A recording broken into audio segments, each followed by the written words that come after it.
Hello नमस्कार, मी मंजुला तुमचं माझ्या एका नवीन ब्लॉगमध्ये खूप खूप मनापासून स्वागत करते. तर सगळ्यात आधी सर्वांना श्री स्वामी समर्थांचा दिवस, उद्याचा दिवस, प्रत्येक येणारा दिवस सुखमय, आनंदमय आणि स्वामीमय जाऊ ही स्वामींच्या चरणी मी प्रार्थना करते. तर आज माझ्या कामावरचा ब्लॉग येणार आहे, कारण की मी डेली म्हणत असते की मी 2-3 घरची कामं करते, 2-3 घरची कामं करते. तर म्हटली चला आज कामावरचा थोडं ब्लॉग बनवूया. जमलं तर तिन्ही कामावरचं मी ब्लॉग करायचं बघेन. नाही जमलं तर ऑफिसला जातात, तर त्यामुळे जर जमलं तर मी थोडं थोडं का होईना शूट करायचा प्रयत्न करेन. नाही जमलं तर मला माफ करा. चला तर माझ्या कामावरती घेऊन जाते तुम्हाला. श्री स्वामी समर्थ सगळ्यांना. गुड मॉर्निंग सगळ्यांना. आणि इथे माझ्या मुलाला मी शाळेमध्ये पाठवले आणि माझी तयारीला मी लागलेली, कारण की 7:15 वाजेपर्यंत मला निघावं लागतं. त्यासाठी इथे मी माझे केस वगैरे विंचरून घेतले आणि चहा घेतली थोडीशी. म्हटली उभ्या उभ्याने चहा पिऊया. सकाळी बसायला अजिबात वेळ नसतं, कारण की सकाळचं रुटीन सगळ्यांचं धावपळीचं असतं.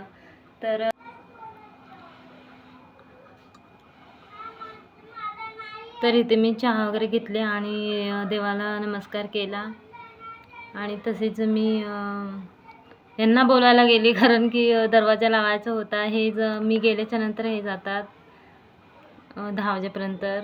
ते 10 वाजेपर्यंत गेले की नंतर मग मी 10-10:30 वाजेपर्यंत येऊन जाते, कारण की मी 2-3 घरचीच कामं करते. तर मला यावंच लागतं. शनिवारचं लवकर जायला लागतं शाळेमध्ये, त्यामुळे जास्त नाही पकडलं मी काम.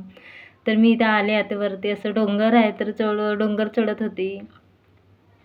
चढ उतर असं आहे. बिल्डिंगमध्ये शिरल्यावरती गणपती बाप्पाची मस्त अशी मूर्ती आहे. तिथे पाया नमस्कार वगैरे केला आणि लिफ्टमध्ये गेली, कारण की जास्त टाईमपास कुठे करत नाही, कारण की लवकर जायचं असतं घरी पण आणि कामावरती पण. त्यामुळे कुठे तर टाईमपास करत नाही, कुठे थांबत नाही. काम करायचं आणि निघायचं घरी, हेच माझं हेतू असतं. तर इथे ना मी आतमध्ये घरी गेली आणि मी विसरूनच गेली की मला व्हिडिओ काढायचा आहे. तर अर्धं जेवण माझी कढी वगैरे हे केली, बनवली आणि तडकाच द्यायचं बाकी होतं. एका साईडला भात पण लावून झालेलं. तर मी नंतर माझ्या लक्षात आलं की मला व्हिडिओ शूट करायचा आहे म्हणून. तर इथे माझी कढी ऑलरेडी झाली आहे. तर काम कुठलाही असो, छोटा असो मोठा असो, कशाला लाजायचं, कशाला भियायचं, काय आपण करतो ते सगळ्यांना माहितीच आहे. आणि घरी बसण्यापेक्षा असं काहीतरी केलेलं बरं, कारण की आपण घर सांभाळून, मी तर घर सांभाळून आणि माझ्या बाळाला सोडायचं, शाळेमधून आणायचं, हे सगळं करायला लागतं. परत घरची कामं आणि कुठेतरी आपला थोडासा वेळ असतो, म्हणून हे असं काम करते मी. कारण की नुसतं घरी बसून राहण्यापेक्षा असं कुठेतरी केलेलं बरं आणि तेवढंच आपला टाईम पण निघून जातो त्याच्यामध्ये. तेवढंच आपलं मिस्टरांना पण थोडीशी मदत होते, कारण की थोडीफार असं आपला पण हातभार असला की त्यांचं पण थोडंसं ओझं कमी होतं. आपण जॉबला लांब तर जाऊ नाही शकत, कारण की लहान मुलं असल्यावरती असं लांब तर नाही जाऊ शकत कोणाच्या भरोश्यावरती ठेवून. तर असं कुठेतरी काम केलं तर काही फरक नाही वाटत, की म्हणजे असं घरकाम करते वगैरे. मला तर चांगलंच वाटतं की मी कुठेतरी काम करते. घरी बसण्यापेक्षा असं काम करते आणि माझं थोडंफार घरखर्च काढते.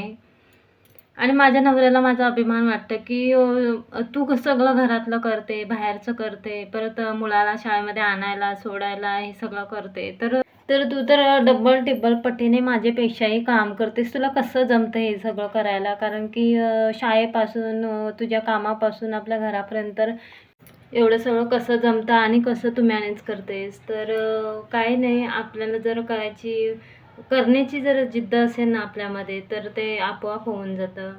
आणि मी तर म्हणेन की कुठेतरी टाईम वेस्ट करण्यापेक्षा असं काम केलेलं बरं. तरी ते ना माझं तुमच्याकडे बोलता बोलता माझं भाजी पण झाली, जेवण पूर्ण व्हायला आलं आहे. भाजीमध्ये मी वांगा बटाट्याची भाजी बनवली. तेल टाकून त्याच्यामध्ये जिरं टाकून लसणीची फोडणी दिली आणि डायरेक्ट वांगा बटाटा त्याच्यामध्ये टाकला. आणि भाजीमध्ये मीठ आणि हळद टाकून घेतली होती, कारण की जर लवकर भाजी व्हायची असेल ना, तर मीठ आणि हळद टाकून ते ढाकून ठेवायची थोडा वेळ, म्हणजे भाजी लवकर शिजते.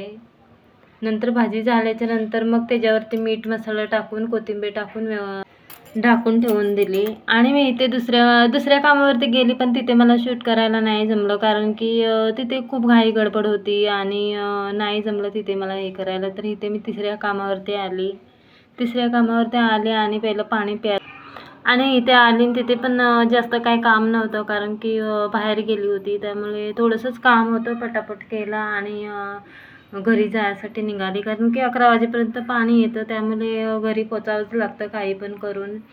आणि आता मी वरतून घरी आले आणि थोडा वेळ मी आराम करते, कारण की सकाळपासून उभे असतो तर पाय वगैरे दुखतात, त्यामुळे 5-10 मिनटं तरी मी आराम करते. तर कसा वाटला व्हिडिओ कमेंट करून नक्की सांगा.